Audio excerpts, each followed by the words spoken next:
నమస్కారం అండి, welcome back to our channel. మీ దేవి సూర్యనారాయణ. ఈరోజు వీడియోలో పండు మిరపకాయ తర్వాత చింతకూరతో పచ్చడి ఎలా తయారు చేయాలి అనేది ఈ వీడియోలో చూపించబోతున్నానండి. అప్పుడైనా ఇప్పుడైనా ఎప్పుడైనా ఆరోగ్యమే మహద్భాగ్యం కాబట్టి ప్రస్తుత కాలంలో ప్రతి ఒక్కరూ అనారోగ్యాన్ని కొని తెచ్చుకుంటున్నారండి. మనం తినే ఆహారంలో ప్రతిదీ విషతుల్యమైపోయి ఉంటుంది. ఆ అనారోగ్యకరమైన విషతుల్యమైన ఆహారాన్ని స్లో పాయిజన్ కొనుక్కుని తెచ్చుకొని ప్రతి ఒక్కరు అనారోగ్యానికి గురి అవుతున్నారు. బయట ఫుడ్ ఆరోగ్యంగా ఉంటుంది కదా, రుచికరంగా ఉంటుంది కదా, ప్రతి ఒక్క హోటల్లోనూ మన ఫుడ్ టేస్ట్ చూడాలనే ఉద్దేశంతో ప్రతి ఒక్కరూ కూడా ఫుడ్డును తెచ్చుకొని స్లో పాయిజన్ తెచ్చుకొని ప్రతి ఒక్కరూ అనారోగ్యానికి గురైపోతున్నారండి. అందుకే మీ అందరికీ ఉపయోగపడుతుందని ఈ వీడియో చేస్తున్నాను. నా వీడియో చూస్తే మీకు కొంచెం ఆశ్చర్యంగానే ఉంటుంది, కానీ ఇది ఖచ్చితంగా మీ ఆరోగ్యాన్ని బాగుపరిచే వీడియో అండి. నేను విఆర్కే గారి ఫాలోవర్ని, చెప్పాలంటే ఆయన శిష్యురాలినే చెప్పాలి. నేను 2017 సంవత్సరంలో విఆర్కే గారు డైట్ చేశానండి. ఆ డైట్ చేసినప్పుడు నాకు చాలా విషయాలు తెలిసినాయి ఆరోగ్యం కోసం.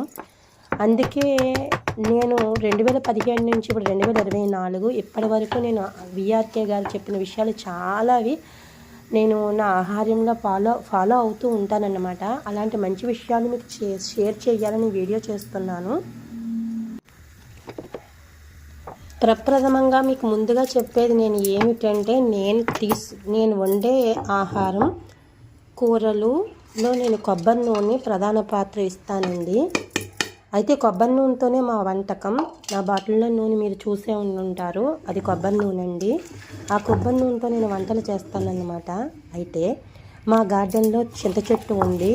నేను టెర్రస్ గార్డెన్ చేసుకుంటున్నాను. అందులో నేను సాధ్యమైనంతలో వారానికి 4 రోజుల పాటు ఆకుకూరలు కాయగూరలు పండించుకుంటానండి. మిగతావి అన్నీ తింటాం కాబట్టి అలా సరిపెట్టేసుకుంటున్నాను.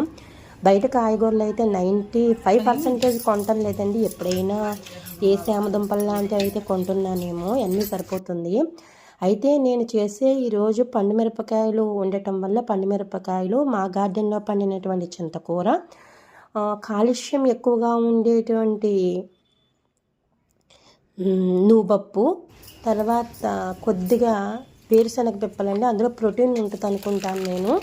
అవి 2 వేసుకొని చింతకూర 4 మగ్గించేసుకున్నానండి. మగ్గించేసుకున్న తర్వాత కల్లు ఉప్పు వాడతాము, అది కూడా సముద్రపు ఉప్పు. అయోడిన్ లేని ఉప్పుని వాడతామన్నమాట. విఆర్కే గారి డైట్లో ప్రతిదీ ఖచ్చితంగా చెప్పిన మాట. అయోడిన్ లేని సాల్ట్ అంటే ఉప్పును మాత్రమే వాడాలి. కళ్ళ ఉప్పు సముద్రం. మేము అది కాకినాడ కాబట్టి మాకు సముద్రం ఉప్పు దొరకడానికైతే లోటు ఉండదండి. చాలా తక్కువ రేటుతో వస్తుంది. కొంచెం 50 రూపాయల నుంచి 80 రూపాయల మధ్యన కొంటామన్నమాట. నేనైతే మొన్న 60 రూపాయలు చేసి తీసుకున్నాను. కళ్ళ ఉప్పు వాడతామన్నమాట. నేను ఈ ప్రాసెస్ అయితే చేయటం లేదు, ఆరోగ్యం కోసం నేను ఈ విషయం చెబుతున్నాను. అయితే నేను ఎప్పుడు చారు అనేది తాగనండి. మా పిల్లలకు కూడా నేను చారు పోసి అన్నం పెట్టలేదు, ఎందుకంటే చారులో పోషకాలు ఉండవు అనేసి మా డాక్టర్ గారు చెప్పేవారు. అందుకని నేను చారు కోసి కూడా నా చిన్నపిల్లల వయసులో నేను వాళ్ళకి పెట్టలేదు. అయితే నేను 2017 సంవత్సరంలో విఆర్కే గారు డైట్ చేసినప్పుడు, లిక్విడ్ డైట్ చేసేటప్పుడు ఆకుకూరల్ని మరిగించుకుని ఆ నీటిని తాగేవాళ్ళం అన్నమాట. అప్పుడు తెలిసింది, దానినే నేను చారు రూపంలో ఎందుకు కాయకూడదు అనే విషయాన్ని గ్రహించుకుని అప్పటి నుంచి ఇప్పటి వరకు నేను ఆకుకూరతో చారు కాసుకుంటానండి. ఇది విఆర్కేగా డైట్ చేసేవారికి అంతగా అస్సలు ఉపయోగపడదండి. డైట్ నుంచి బయటకు వచ్చేసిన వాళ్ళకైతే ఉపయోగపడుతుంది. కామన్ మ్యాన్గా మనం సన్ఫ్లవర్ ఆయిల్స్ అని బయట ఆయిల్స్ కొనుక్కొని బయట ఫుడ్ తినే వాళ్ళకి మనకి ఈ వీడియో చాలా బాగా ఉపయోగపడుతుందండి. డైట్ నుంచి బయటకు వచ్చిన వాళ్ళకి కూడా ఆరోగ్యం ఎలా కాపాడుకోవాలనడానికి కూడా ఈ వీడియో ఉపయోగపడుతుంది.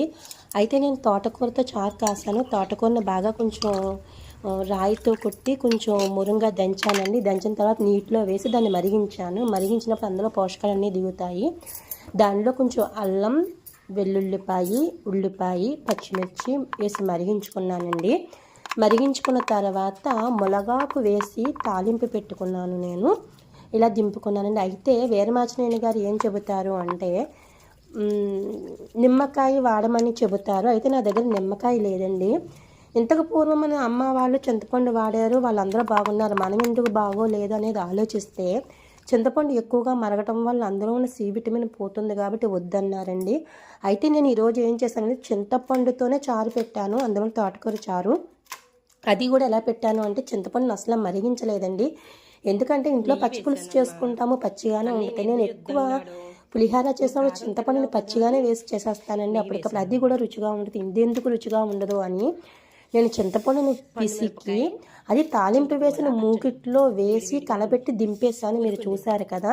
అందువల్ల చింతపండుతో కాసినప్పటికీ అందులో సి విటమిన్ మరగలేదు కాబట్టి పోదు అనే విషయాన్ని గ్రహించుకొని నేను ఈ విధంగా చారు పెట్టుకున్నానండి. మీరు గ్రహించాల్సింది ఏంటంటే ఆరోగ్యకరమైన పూర్తి ఆర్గానిక్ నా గార్డెన్లో పట్టినటువంటి చింతకూరతో పండు మిరపకాయ పచ్చడి, మునగాకు తాలింపు, తర్వాత తోటకూరతో చారు పెట్టుకున్నాను, అది కూడా మునగాకు తాలింపు. నేను ప్రతిదీ చారు అనేది ఏదో ఒక ఆకుకూరతోనే పెట్టుకుంటానండి. పెరిగేసుకోవాలి అబ్బే, నేను పోషకాహారమైన చారు కాసుకున్నాను, చీకాలుతుంది తోటకూర చారు ఇది.